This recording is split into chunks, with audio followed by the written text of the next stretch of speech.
Good day, everyone, and welcome to Different Stages Radio. I'm your host, JJ, broadcasting in Vancouver, British Columbia, Canada. And my guest today, you know him as one of the world's most renowned bass stick players. You know him from King Crimson, Peter Gabriel, Beat, and of course, Stickmen, who will be starting their tour in Vancouver on November the 30th. Please welcome my guest, Tony Levin. How are you? I'm good. Wow, all that excitement. Hey, you're worth Thanks for having me. Thanks for having me on. I appreciate And it. you know what's exciting? To come back to Vancouver. Always a great time there. Great musical community. Been there many times, and it's going to be good. Well, I had the pleasure of seeing you last fall with Beat. We can talk about maybe Yeah. action later, but Stickmen, it's nice to see that tour is restarting on November 30th in Vancouver, wrapping up in Phoenix on December the 13th. How are you feeling? I'm wondering if you know more about the tour than I do. You know, the ending date. I haven't paid attention. I did pay attention to the starting date because that's uh, an exciting part of it. And yes, it's we've started before in Vancouver, and that's exciting. Touring, they're all different and all fun, but there's a kind of a rhythm to it, and the first shows are very exciting because you're playing new music for the first time and stuff like that. So it'll be an exciting time for us. It's a relatively short tour. You mentioned the Beat tour last year was 64 shows back to back. We'll talk about that, and that was great. And the Vancouver one was exceptional. The Vancouver show, and the stick tours. I don't know what, about 10 shows. That's why if you have more details to tell me, I'll listen. But I've seen the list somewhere. Excellent. Well, now Stickmen too, because you're always busy. You always have so many different projects, and of course you still have the basis of your work. But with Stickmen, for people that I've heard the name, but I still haven't got around to checking it out. It's not Stickmen isn't new. Stickmen's been around since 2008, 9-ish, correct? Good for you. I don't know the I think year, I but think it was, but we'll say certainly a while. 15 years or so. Now, for Yeah. people that aren't familiar with Stickmen, what can you tell people that, like, come on over, check out Stickmen? It's worth checking out. For one thing, there's this instrument called the Chapman stick or the stick. You can see it behind me if you're seeing it's because in a studio full of basses, there's that one, which has 10 strings or 12 strings. Emma Chapman invented it quite in the 70s, in the 1970s, and I glommed onto it as a tool for my playing progressive music. It was very useful, but it has both bass strings and guitar strings. You play it by tapping on or hammer on technique or touch guitar technique. And at one point, I did an album called Stick Man that kind of featured it. And I really liked the way the music came out. And I decided to form a band with only three guys, uh, theoretically two stick players, which can cover that's like two guitar players and two bass players. And Pat Mastelotto, the wonderful drummer I work with a lot, my bandmate in King Crimson, who plays both acoustic and electronic drums. So with three guys, we're talking about making a lot of playing a lot of notes, that's for sure. And with two of us alumni of King Crimson, of course, we play some King Crimson music, and our music is certainly in the genre of progressive rock, and that's what we write in that way. And I think, to me, the bands that I like are ones that have a strong uniqueness to them. It's like a sound, a style, a way of writing. And we try very hard to do that. So even though I can do other things, I could play bass in the band, I could play heavy rock, kind of more normal rock. We don't do that. We kind of stick to progressing in our own composition, in our own way of making music, but hopefully we do have a unique sound. And by the way, let me mention that Markus Reuter is the second touch guitar player. He used to play a stick. Now he invented a better what for him is a better instrument, the touch guitar, he calls it, and he plays that. And Pat Mastelotto is still the drummer. We've done a lot of shows very much around the world. I'm going on and on too much, but that's the basis of what Stickman's like. And the latest EP that was released this past summer called Brutal, um, which is, I think, just a great title. Now, can we hope for those that want to build our collections? Can we expect some physical product at the shows to be able to support I Stickman? love that. I love that question. Thank you for that. Yes, we for sure. We not only have the EP Brutal, but we are just printing up a new version of it with a couple of slight changes from even the earlier version of Brutal. So, yeah. Why? Because it calls for that. And lately, with a band our size or our level of playing rock clubs, the merch, we call it the merch, T-shirts and CDs.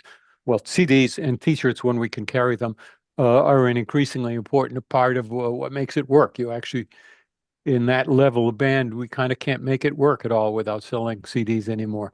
But that's okay. That's the way it is. And thanks for asking about it. I disagree that that's the way it is because physical media is crucial to really show that you actually have something in your collection and supporting Yeah. artists directly. So I apologize for not having the physical copy yet. I was hoping to actually get it this past summer, but I'm glad that the makeup dates are happening. So I look forward to Well, build you're very kind. to You're very building kind. to building the collection. Now, I got one.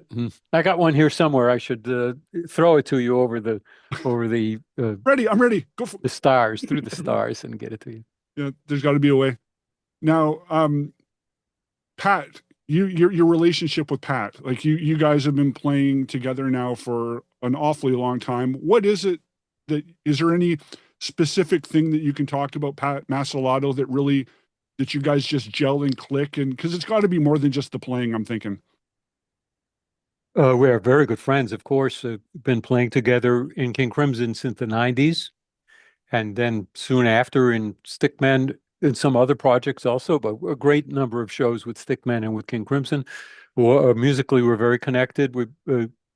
I haven't analyzed myself enough to know if we're the same musically, but I think of Pat as a drummer who has all the tools to do whatever the style of music calls for, but he also has a very strong sense of himself and musically, and he's going to bring Pat Mastelotto to the drum part, and that's really important. I mentioned before that he plays electronic and acoustic drums, and for instance, he'll throw in samples and loops where you don't expect them to be, and that's one of the things that makes all of these shows a vibrant experience instead of just, okay, another show, another one of the same shows. So he's great at that, at changing things up. By the way, one of the things we did that was very special was a quartet with Alan Holdsworth playing guitar and Terry Bozzio, a second drummer.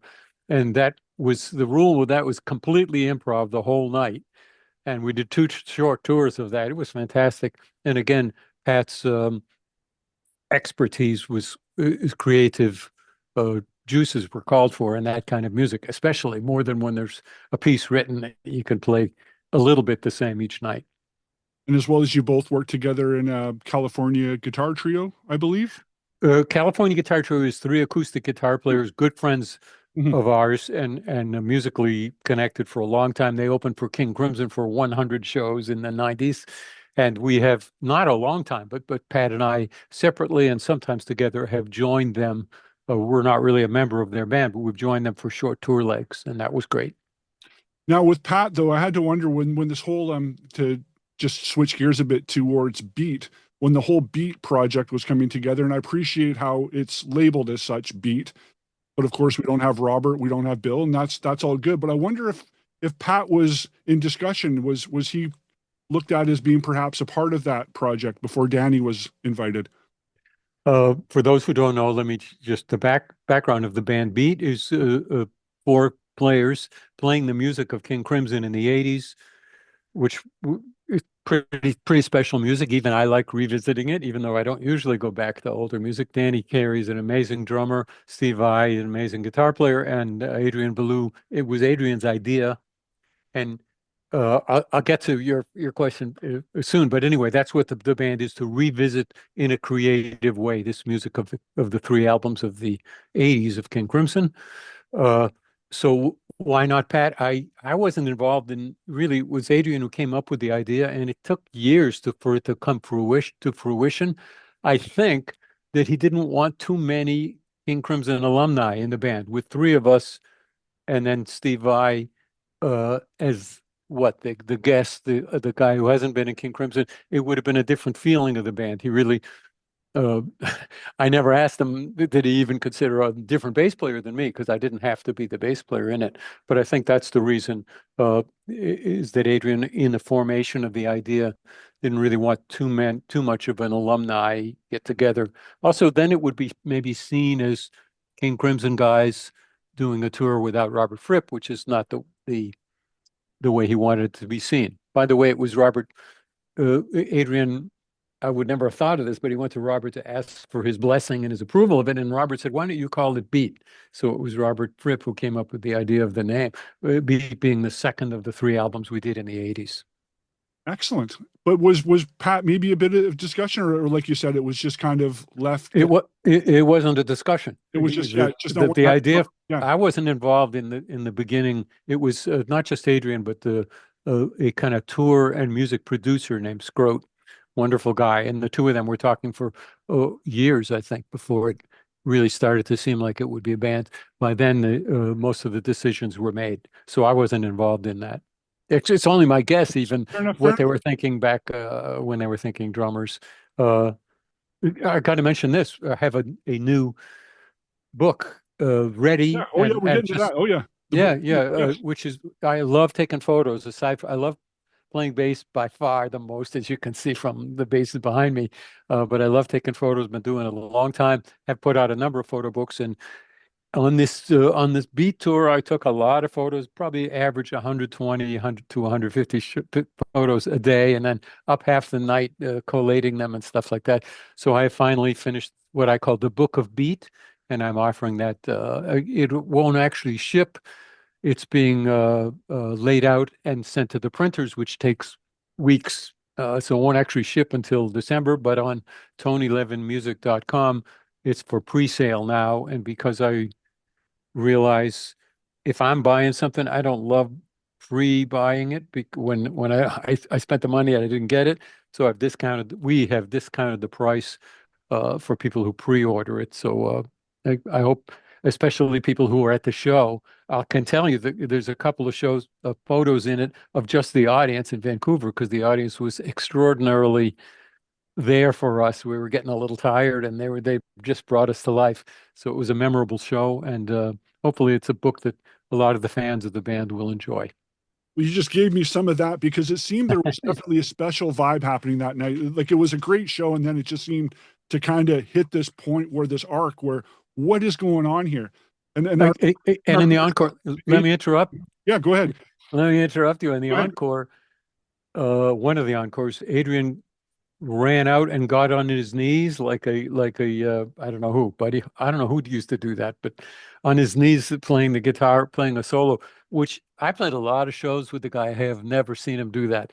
And what did I do? I took out the camera, and that's one of the pictures in the book. That's why I know so well that it was Vancouver and that it was Adrian. That is brilliant. Now, like you mentioned too about the pre-order deal, which I saw was a very generous deal, and and also Thanks. It'll also make a very great Christmas holiday gift. So I advise people to get on it, because I don't think it's going to be massively available. So you don't want to snooze and miss out on the Book of Beat that will be arriving in December.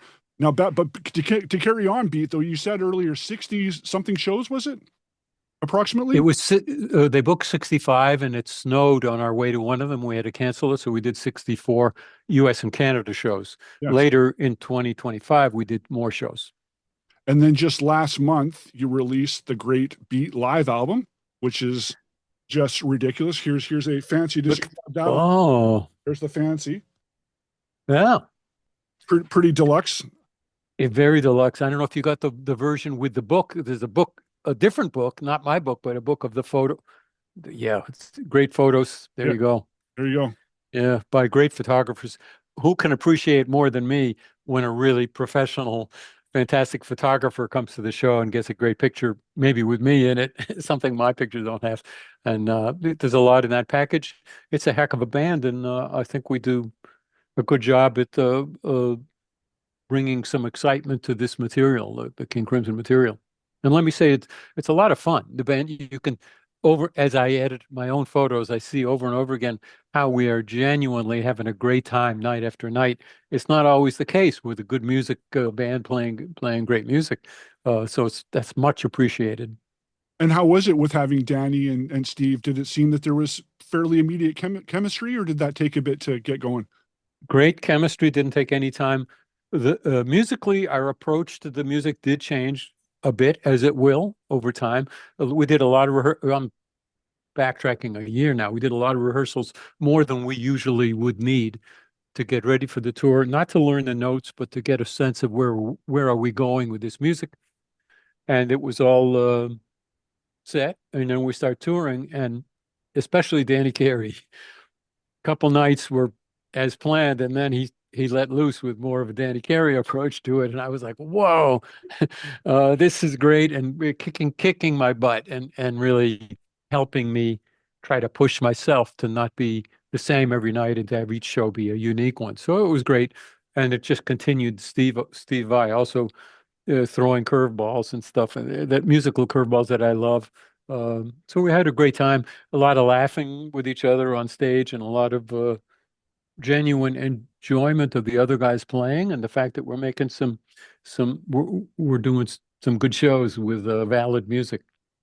And I'm sure you've been asked this now a bunch of times. Is there plans or ideas of doing some new material as a four-piece, whether it's beat or something else even? I haven't, it's not me that's asked, but I see online that that's asked a lot. No plans at the moment. You never know what the future will bring. It's complicated for a band like that to stop doing our other projects and get together to write music and to record is a whole different thing than to book a tour. It's hard enough to book the tours. The next touring we'll do will be next summer because we're just busy with other stuff. So much going on. And then it was It's a good problem to have, by the way. no, Be no busy doubt, with other no stuff. doubt. And I wanted to get this in there too. So this is about a year now. You put out this. Oh yeah, that. Let's talk about this. This was your first solo album in forever. Bringing it down. Yeah, it's been a while. You got some friends on here, You noticed. including your brother. Yeah, I'm very lucky well, I'm lucky in a lot of ways, but I know a lot of great musicians, and I decided to bring in a lot of instead of I like the idea of you put together a band, especially a rhythm section, you make the album and it has that sense. I decided it's kind of as a gift to myself, partly because I was writing this material for many years. It wasn't like, okay, I'm ready, I'm making the album. I just have been too busy touring to make a solo album. And that's a good problem to have. And I said, well, okay, each piece, I'm just going to give myself a gift. I'm going to start with what drummer friend of mine, I got a lot of drummer friends, who's going to take to this piece and surprise me with what they do. And okay, Steve Gadd I'll have on this piece, or Mike Portnoy, Pat Mastelotto, we had mentioned Manu Katché, Vinny Colaiuto I brought in. Let's just do a duet. I was going to add a third guy. I said, no, I like the way just the two of us. So I had musically, I gave myself a great time with the cast of great players, not just drummers too. And that was my gift to myself, and I felt very good about the release. Also, another gift to myself, it's very much about the bass. The pieces are not bass solos, but they began with a bass part. And I thought, I'm just going to write I'm going to take a portrait of the bass, a portrait of the bass, not in the studio, but out in the field, somewhere that bass belongs. And I got creative with that, of the bass that's the feature of that song. And luckily the record label let me have a really big, especially with the LP, a really big booklet with all these pictures. I found I paid attention to a statue of a bassist that my dad sculpted when I was 8 years old. And and I tried to pose myself in the same pose as that statue.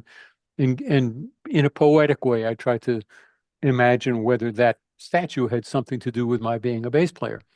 So stuff like that. It kind of goes a bit beyond just writing an instrumental piece. And by the way, I did indulge myself and threw in a few vocals. I'm not mainly a singer, but sometimes I get a vocal idea that needs to be expressed. And especially on this one in the lockdown year, quite a while ago now, where we all had less to do and some of us went a little crazy.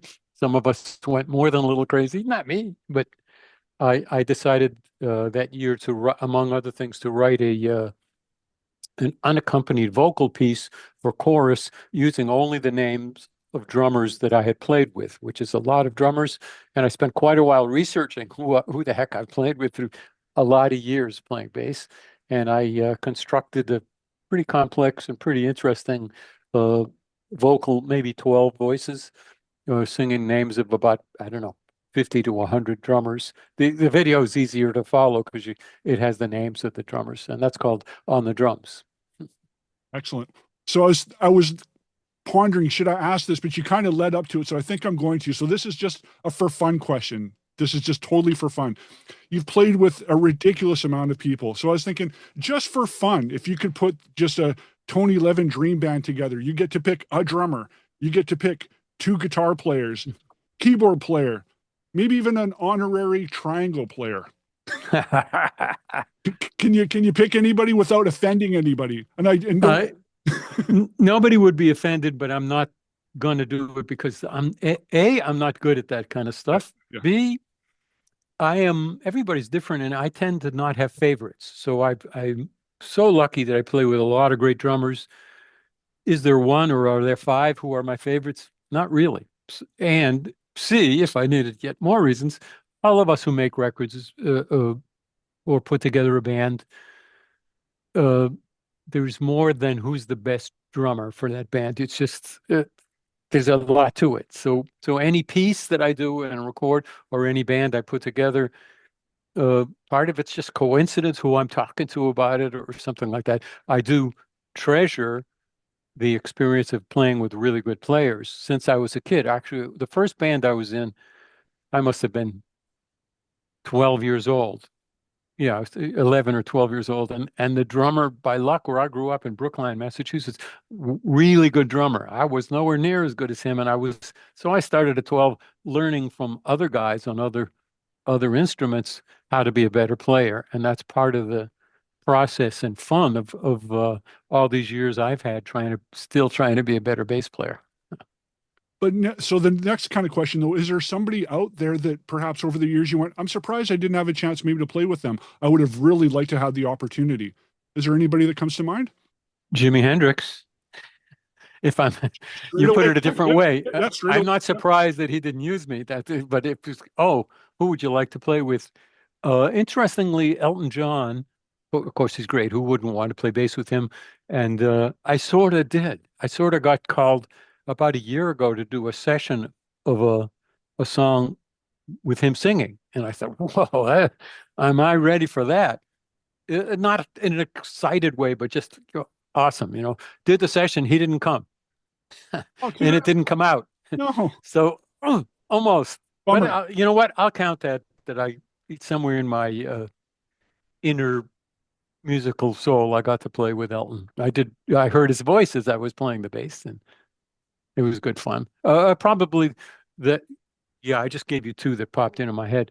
I could probably keep you here all day with the names of players I would love to play with, living and passed away. And aren't we all that way? Us bass players, us drummers, rhythm section players, and musicians. You hear something that's good. Maybe everyone's not that way. You hear something that's good, and even though as you appreciate it, a little part of you feels, a little part of you feels like, geez, I wish I was on that. Unless, in my case, the bass player is so great and does such a great part that I'm like, I'm glad I wasn't on that because he did the perfect thing. Now, I'm also thinking of some albums that you did a really great job on to bring it back to Canada. How Stickmen, thinking you have kind of quite the tie-in with Canada, and with once again this show broadcasting from Vancouver.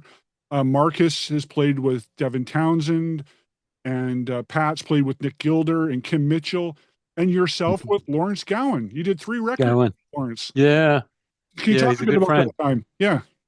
He's a good friend. He's obviously a really great musician, nice guy, funny guy.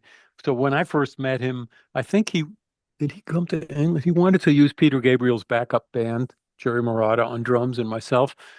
And it was his first record. He hadn't done records. Was that Strange Animal, maybe? Mm-hmm. I'm not great at names of albums that go way back, but yeah, there's this young guy, enthusiastic. Thanks for having it and holding it up. Great. Did it great music. I go home, I go do other things. I go back to Peter Gabriel and stuff. And like I'm guessing a year later, he asked me he calls me, asks if I can come up to Canada and do another album. And I'm sure, I remember that, he's really good. And I'm up there And it was really fun. He was embarrassed that he had become really successful and well known, and I didn't know that. So it wasn't like I'm treating him like an unknown guy. I don't treat people different, but we're just sitting in his apartment talking about the music, and Canada comes on, and there he is. And I'm saying, "Whoa, this is amazing." He says, "Yeah, I didn't tell you, but I'm actually, people heard my records a lot." So that's the kind of guy he is, a humble guy and a wonderful guy. And the great sense of humor, like you said. Yeah, absolutely. Now, I wanted to go way back in the day just because I dug this out. I'm putting you on the spot one more time. I apologize. Can you talk a bit about this, about that session?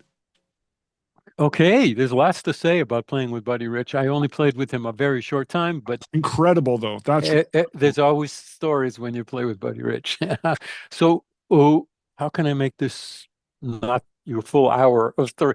Uh, Let me go way back to the 60s. I'm in music school in Rochester, and I'm out of school, excuse me, and gigging, and I have very good gigs in town. Uh, um, Both in the orchestra and playing with Gap Mangione and with Chuck Mangione. And I get the call to go on the road with Buddy Rich and a big band. And in those days, maybe even now, when you're on that kind of band, you just live on the road. You don't have an apartment to go back. You can have a place to crash sometimes, but you're pretty much out there. So it meant leaving Rochester. And I thought about it and I said, okay, I'm going to do it. And I said goodbye to everybody, got rid of my apartment, went to Boston to join to what's called reading the book over the shoulder of the bass player before the player before you, to join the band and leave my station wagon with my parents in Brooklyn. So I get there and Buddy had changed his mind and talked the bass player into staying. So welcome to the music business. This is all of us who are musicians have faced the rough stuff that can happen. So there I am. Yeah, in Boston. Do I go back to Rochester? Do I stay with my parents? What do I do? I ended up going to New York. I did something I wouldn't have done otherwise. I just got back in the station wagon the next day and I drove to New York, stayed with a friend. Fast forward 2, 3 years, and I'm now a studio player in New York. It wasn't what I wanted to do, but it was kind of where I ended up playing a lot of sessions. And I'm called to play with who? With Buddy Rich, big band, to make the album The Roar of '74. So I know it was '74. We played 2 nights in a club. Each night after the gig, the tour manager came up to me and said, Buddy would like to know if you want to be in the band and go on the road. And I said, no, no, thanks. I kind of no. And the second time I said, maybe you could mention to Buddy that I was sort of there to be on the road and didn't work out, which he didn't. Buddy was notorious for having a temper, notorious for being a fantastic drummer, one of the greatest drummers ever. B, can be pretty nasty when he's angry. So nobody's going to push his buttons. Okay, so 2 or 3 nights, I don't remember, in a club, and then 2 days in the studio. First morning in the that's Zoom puts up balloons. I'm going to hold my hands behind me. I don't know how to stop it from doing that. 2 days in the studio. First day, we play the first song a couple times, and Buddy gets really angry at the whole band and fires the whole band. And I say to a couple of guys around me, I feel terrible. I'm the only one who can go to my apartment in New York because I live there. I say, gee, what are you guys going to do? And the guy says to me, oh, don't worry.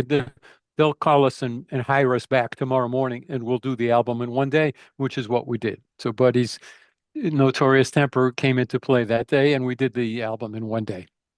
Wow. That's heavy, heavy duty. And I made it a heck of a long story. I could have just said that last bit, but No, I appreciate the anecdotes. That's great.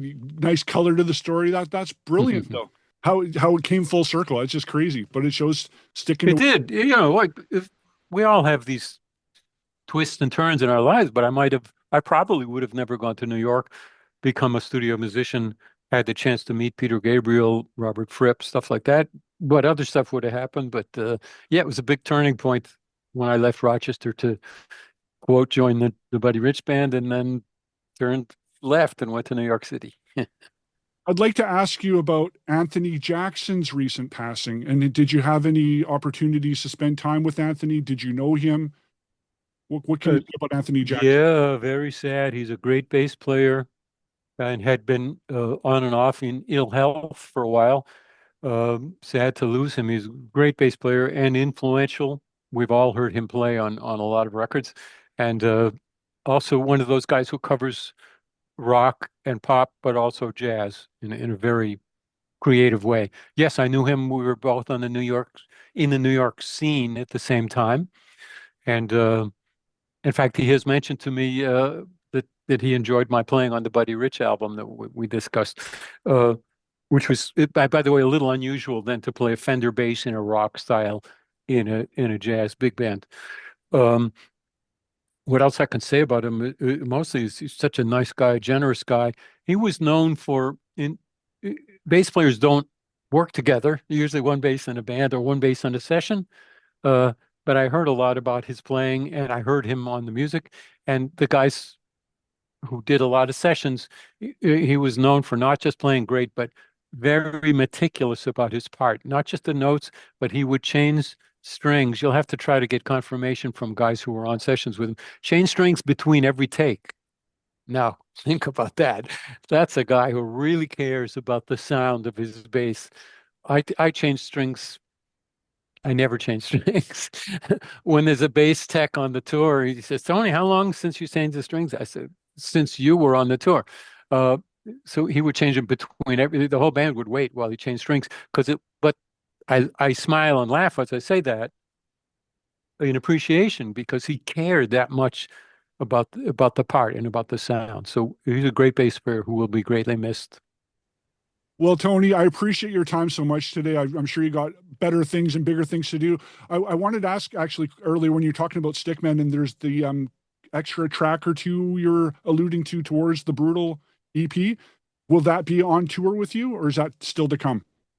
But first of all, we'll only decide what we'll play in the live show when we rehearse for it the week before we get there. So I don't know exactly what we'll play. We'll certainly play some of the new music from the Brutal EP. We'll play some of our what we call our classic Stickman music. We'll play some King Crimson music, and we'll try to improvise a lot. We do that on every show. The EP Brutal has been out for a while because we had a short tour in the summer that had to be canceled because I got sick, couldn't make it. But we decided rather than bring the same exact EP to make a couple changes. It's Marcus who does our mixing and editing, so he knows what the changes are. I don't know, but I know that the CD we'll have on the tour will be different than the one we've had before on tour. And anyway, it's pretty new. Well, I look forward to building my Stickman collection, and I hope others do as well. The tour starts in Vancouver once again on November the 30th, wraps up in Phoenix on December the 13th. Don't forget to pre-order the Book of Beat, Tony Levin's photo book that will be arriving in December. Makes a great Christmas holiday gift. And we look forward to perhaps new beat music and beat tours. Anything else that you can quickly say that's on the verge in 2026 that's going on in Tony Levin world? First of all, I want to thank you for not only having me on, but you seem to know more about my career than I know. I appreciate that. And I want to mention that it's TonyLevinmusic.com because I also have TonyLevin.com. Has this happened to other people? I have two versions of my website at the same time. So TonyLevinmusic.com is where I have the book featured. And I've redone my discography. That wasn't fun. I never cared about what I've done in my discography, but it was 10 years behind the updating. So I spent a lot of nights Googling myself and trying to figure out my discography. So that's an interesting thing about the site. I'm excited about coming to Vancouver and about doing our show and what's coming up for me. I have a little tour before that with Levin Brothers, a jazz tour. I have more Stickmen being booked in the spring next year, more beat touring, but probably in Europe first, and then we'll see. And I have some more recording coming up with Peter Gabriel, and I hope there'll be a new album from Peter. I suspect there will be because we've done quite a few tracks that are very good. There's no talk that I have heard of Peter touring. That would be great. Uh, um, how's that for? That's all that comes to mind. Maybe there's other stuff. But it seems that it's super crucial for you to keep creating. Like creating is what you need. Keeps the juice. Uh, I'm very lucky to have the chance to do that, for sure. And if nothing else, at my age, I appreciate how lucky I am to be able to function and get by while indulging what I love to do, which is make music, take photos, write a little bit, and stuff like that. Well, I appreciate the time that you took today for Different Stages Radio. Thanks. Our guest today, Tony Levin from Stickmen. Thanks for having me.